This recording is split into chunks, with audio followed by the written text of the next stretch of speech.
The native villagers around these parts say that there's a stretch of tundra just north of here that's occupied by benevolent spirits. These spirits grant insight and warning to whoever visits them at night, once the sun has disappeared entirely and left the world in jet darkness.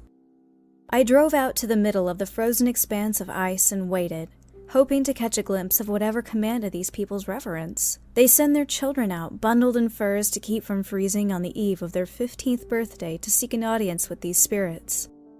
Once they have achieved this, the children run home to their parents and share the news. From then on, these children are considered adults in the village. Engaged couples visit this tundra on the night before their wedding.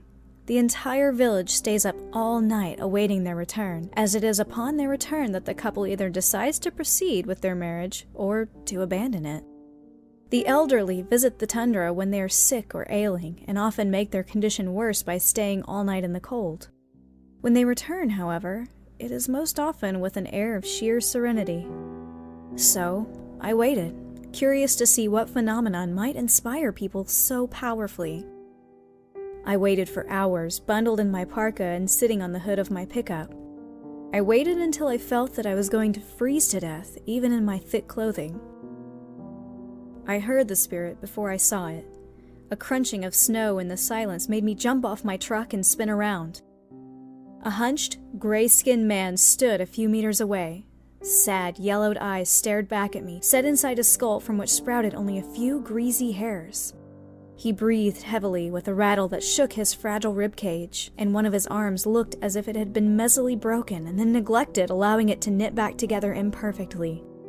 Badly scarred flesh marred his splayed legs. The man stared at me for perhaps 10 seconds, breathing in the frigid air and exhaling a sickly dribble of steam before disappearing when I blinked my eyes. I spun around, looking for the man, but he was truly gone. Approaching where he had stood, I found a pair of bloody footprints in the snow. Frantic with fear, I got into my pickup and headed for the village as fast as the ice would allow. A few villagers were waiting for me when I arrived, knowing that I had gone out and curious as to what might happen. I hastily got out of my truck and approaching the nearest villager, I demanded, "What is so benevolent about these spirits? What is so insightful? How do these spirits help you?" "What did you see?" he asked, the look on his face now mirroring the fear in mine.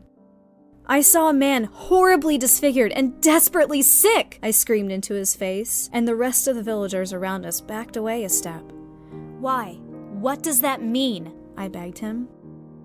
"The spirits show only one thing," the man explained. "They show their visitors a year in the future."